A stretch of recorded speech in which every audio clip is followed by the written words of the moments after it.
The sky over the Carolina coast fades from orange to deep blue as the sun sinks behind the pines. Staff Sergeant Erin Calloway sits on her porch, the old wood creaking beneath her boots. Her hands rest on her knees. Scarred but steady. The kind of scars that come from years of doing hard things without complaint. The air smells like rain and salt carried in from the ocean. Somewhere down the road, a dog barks once, then silence again. She watches the last light touch the grass and disappear. Her eyes calm, unreadable. People around here think she's quiet because she likes peace. The truth is, she's quiet because she's seen what noise can do. Once, they said she couldn't carry her own weight in the field, that she didn't belong out there with the others. The jungle proved them wrong. Before she was the Marine who saved 12 men, she was the one no one believed in. The porch fades. The jungle returns. Humidity presses in, the smell of wet earth and gun oil. A voice on the radio crackles through static. The metallic sound of a bolt sliding forward cuts through the night. One breath, one shot, then silence. Back in North Carolina. She blinks once, as if waking from a dream that never really ended. The light outside fades completely now. She sits still, listening to the crickets, the quiet proof that she's home, and that she earned every bit of that peace herself. Erin Calloway grew up in the wide-open country of Helena, Montana, where winter wind cut through the fences and the sky seemed endless. Her family worked a cattle ranch that had been there for generations, the kind of place where hard work wasn't optional. At 10 years old, her grandfather handed her a Remington 700 and taught her the rules that mattered most. Don't waste ammunition. Don't shoot for fun. Always know where your bullet will land. The rifle wasn't a toy. It was a tool. Coyotes didn't wait for feelings, and a missed shot meant losing calves in the snow. He showed her how to feel the wind on her cheek, how to watch the grass to read its direction, how to slow her breath until it matched the rhythm of her heartbeat. Patience and wind were her real teachers. He'd say, "Out here." Timing was survival. By 15, she could hit a target at 400 yards with calm precision. She didn't care about trophies or praise. The satisfaction came from doing it right. At 19, she joined the United States Marine Corps, chasing something she couldn't quite name but knew she needed. Boot camp at Parris Island was brutal, but it didn't break her. It shaped her. Her focus and endurance caught the attention of her instructors. When she qualified expert with the rifle, one of them told her she might have what it took for the Scout Sniper basic course. Few women had ever made it through. She didn't hesitate. Training pushed her further than she thought possible. Days of crawling through mud without being seen. Nights of calculating windage in her head until numbers and instinct felt the same. Learning to control her breathing so her heartbeat didn't throw off a shot. Learning to disappear when it mattered most. When she finally graduated, she stood smaller than most of her class. But she stood among the best. Deployed to Afghanistan as a designated marksman, she earned respect through accuracy and composure. She never bragged. When others joked about her size, saying the rifle looked bigger than she was, she only smiled. Every time she hit her mark, the laughter faded a little more. She never raised her voice. She didn't need to. The sound of her shot said everything for her. The year was 2019, and the air in the southern Philippines hung thick with humidity and tension. The Zambales Peninsula stretched out in every direction, a wall of dense jungle and steep ridgelines that swallowed sound and light. It was the kind of place where radio signals faded fast and mistakes lasted forever. Inside a temporary operations tent at the forward staging area, 12 contractors sat around a folding table covered with maps, tablets, and weather printouts. The mission sounded simple on paper: extract 12 civilian engineers trapped in a failed infrastructure zone now crawling with insurgent cells. 2 UH-60M Black Hawk helicopters would handle insertion and extraction under a State Department-backed security contract. Erin Calloway had been brought in as the sniper on Overwatch. She sat near the back, quiet, taking in every detail while rain tapped steadily against the canvas roof. Captain Gorman, retired Marine, ran the briefing. His voice carried the confidence of someone used to being obeyed. He walked through the insertion timeline, the LZ coordinates, the comms frequencies, When he got to Erin's name, his tone shifted. He said she'd stay at the rally point and provide rear security.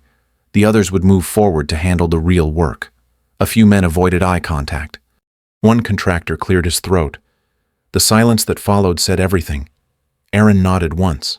Nothing more. She'd heard that tone before. It never changed. Just the faces that used it.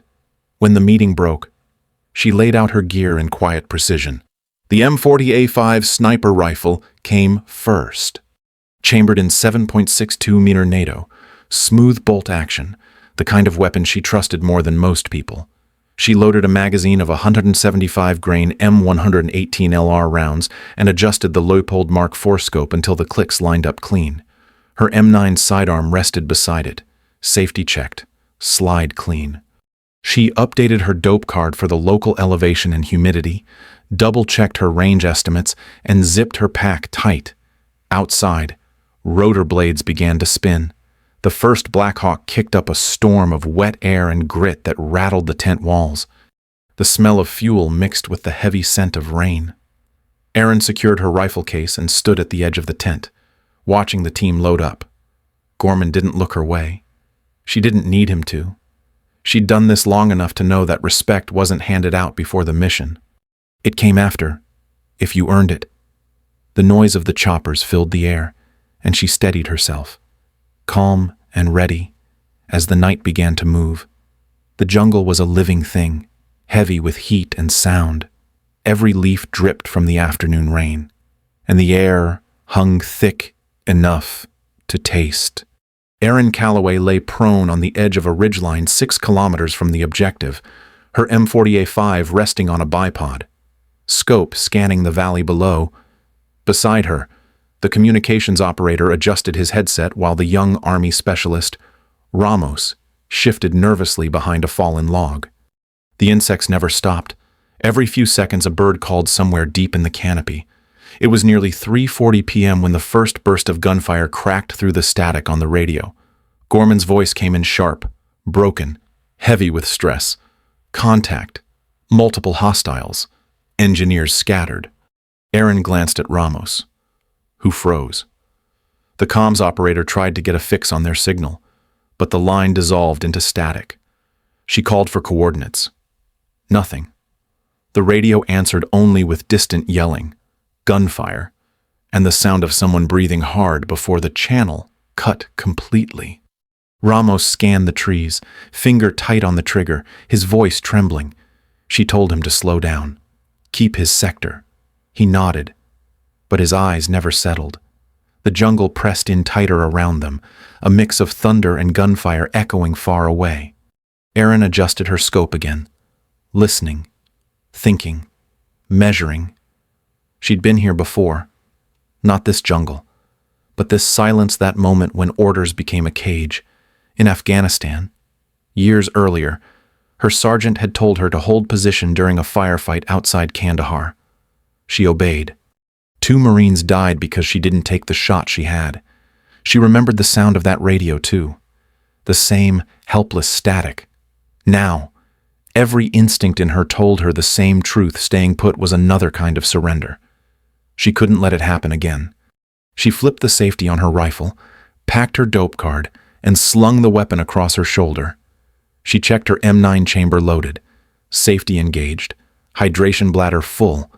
She pulled her boonie hat low, tightened the strap on her pack, and took one last look at Ramos. He opened his mouth like he wanted to stop her, but no words came. She stepped into the trees, her boots sinking into wet earth. The air smelled of rain and cordite. Every movement was deliberate, quiet, measured. She kept her breathing slow, counting her steps, the way she'd practiced for years. Gunfire echoed again, closer this time. She turned toward it without hesitation, disappearing into the green. Orders faded behind her, replaced by something older, something truer. She wasn't following command anymore. She was following instinct. The jungle closed around Erin like a living wall. Every step forward felt heavier than the last. She moved low and slow, one foot after another, brushing aside vines, careful not to break branches that might give away her position. The heat was punishing. Her uniform clung to her skin, soaked through with sweat and humidity. The air buzzed with insects and the distant echo of gunfire. 2 kilometers through the green maze took her nearly 40 minutes.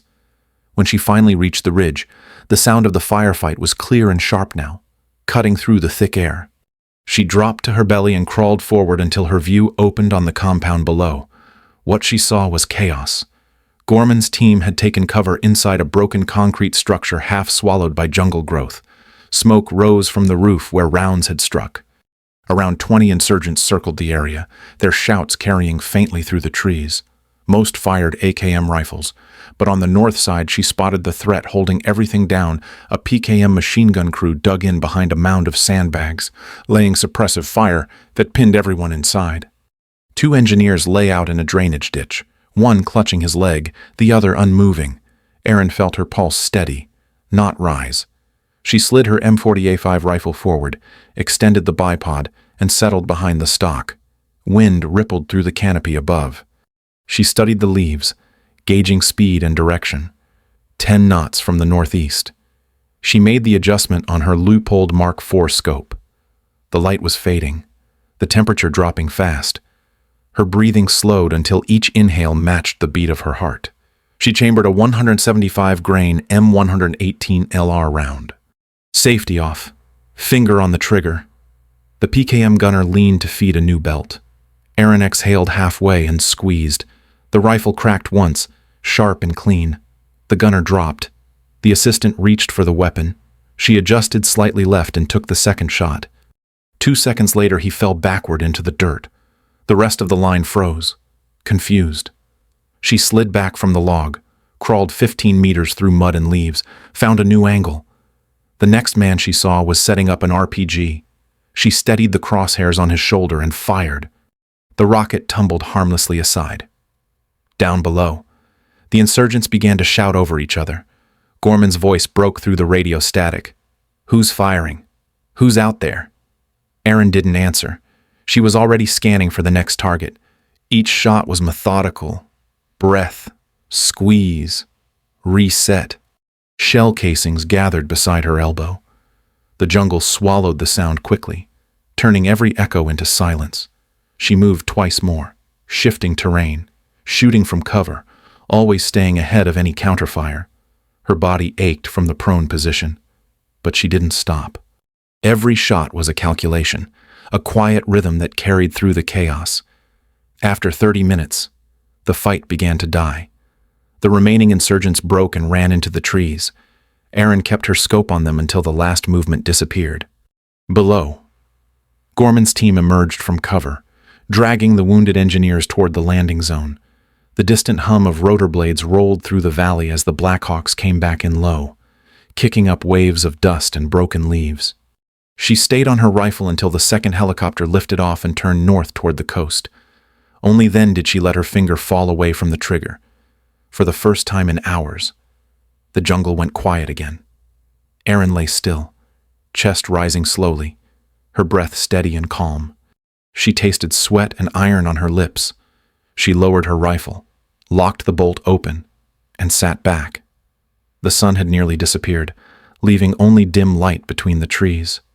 She listened to the fading thump of helicopter blades until it was gone. Then she stood, slung her rifle, and started the long walk down the hill. The fight was over. She was alone again, just the way she had started. 3 days later, the noise of the jungle was gone, replaced by the steady hum of fluorescent lights. Erin Calloway sat at a long table in a sterile conference room inside the company's operations office in Manila. The air smelled faintly of coffee and paper. Across from her sat Captain Gorman, the same uniform he'd worn in the field still marked with dust and creases. The project manager leaned forward, reading from the after-action report while the company's legal counsel typed quietly beside him. The facts were laid out in measured tones. 12 civilian engineers extracted safely. 0 friendly casualties. 23 enemy combatants confirmed killed by long-range precision fire. No collateral damage. The State Department had already been notified, and host nation coordination was in progress. The report ended, but the room didn't move right away. The project manager looked up and asked the question hanging in the air. Who provided overwatch support? Gorman didn't answer at first. He sat still, staring at the table, jaw tight. When he finally spoke, his voice was quieter than usual. Staff Sergeant Calloway. The sound of her name filled the space, and then there was only silence. The legal counsel nodded once, typing her name into the record. Erin didn't react. No smile, no relief, just a steady nod, as if acknowledging a fact that needed no discussion. The meeting wrapped with formalities. The company's structure was adjusted. Erin's assignment changed to primary overwatch sniper for all high-risk extractions moving forward. Her clearance level increased. Her pay followed, but none of it showed on her face. Gorman still hadn't looked at her when the meeting ended. He just stood, gathered his notes, and walked out without a word. That night, she sat alone at the hotel bar, a cold bottle of beer sweating beside her hand. Peterson, one of the contractors who'd kept quiet during the briefing days before, slid onto the stool next to her. He didn't say much, just mentioned a shot he'd missed in Ramadi years ago. Said he wished he'd been half as steady as she was on that ridge. She nodded, and that was enough. The silence between them wasn't awkward. It was respect. Later, as she stood to leave, she passed Gorman in the lobby. He stopped but said nothing, just gave a short nod, eyes steady for the first time. He never joked about her size again. Evening in coastal North Carolina settles slow, like the world exhaling. Erin Calloway sits on the back deck of her small cabin, a place tucked between pine trees and open field. The sun sinks low through the branches, spilling the last of its light across the yard. Her worn Carhartt jacket hangs on the back of the chair beside her, sleeves rolled, faint dust still clinging to the fabric. The air smells like rain and fresh-cut grass. Somewhere in the distance, a lawnmower hums, steady and ordinary. She leans back and lets the quiet take her. It's peaceful now, but part of her mind still belongs to the jungle. Every morning starts the same. She wakes at 4:30 a.m., ties her shoes, and runs 10 miles before the sun climbs above the trees. The roads are empty at that hour, just the sound of her footsteps and breath against the still dark. Afterward, she showers, pours coffee, and logs into her remote job for a defense logistics contractor. Her co-workers know her as polite and punctual, the kind of person who never misses a deadline and never says much. The neighbors know even less. They wave when she runs past, call her the quiet lady from the cabin. None of them know where she's been or what she's done. Sometimes the past finds her anyway. A humid day, heavy and still, can take her right back to Zambles. The smell of wet earth after rain or the low thump of a helicopter passing miles away will make her stop for half a second, listening. She never talks about it. Not to coworkers. Not to friends. There's no story she feels the need to tell. The jungle taught her that silence carries its own kind of truth. Tonight, the air is thick with summer moisture, crickets chirping from the tree line. She sits outside, the faint rustle of wind in the pines above her. The stillness reminds her of that ridge, of the calm before every shot. She thinks about respect, what it costs to earn, how it never comes easy, and how it never really leaves once it's real. She doesn't need anyone to remind her what she did, or why. The memory is enough. When the last light fades, she stands, stretches, and walks back toward the door. The war is behind her now, but its lessons stay. Patience, purpose, the quiet strength of someone who no longer needs to prove anything. The night holds still around her, and for the first time in a long while, she lets herself breathe. There are people walking beside us every day who carry stories they never speak about. You can see it sometimes in their eyes, the way they look at the world like they've already seen too much of it. Erin Calloway is one of them. She never asked for recognition, never wanted applause. She did her job, saved lives, and came home to a silence she chose. That silence isn't emptiness. It's peace. It's the sound of someone who's already proven everything they need to. Heroism doesn't always wear medals or uniforms. Sometimes it looks like someone who shows up, stays steady when it matters, and never tells the story afterward. Maybe you know someone like that. A friend, a neighbor, a family member who carries their strength quietly. They don't talk about what they've done, but the world is better because they were there when it counted. If stories like Erin's remind you of that kind of courage, stay with us. There are more stories worth remembering, more people who deserve to be seen even if they never ask for it. Because not all heroes speak loudly. Some whisper, some just keep moving forward, and their silence deserves to be remembered too.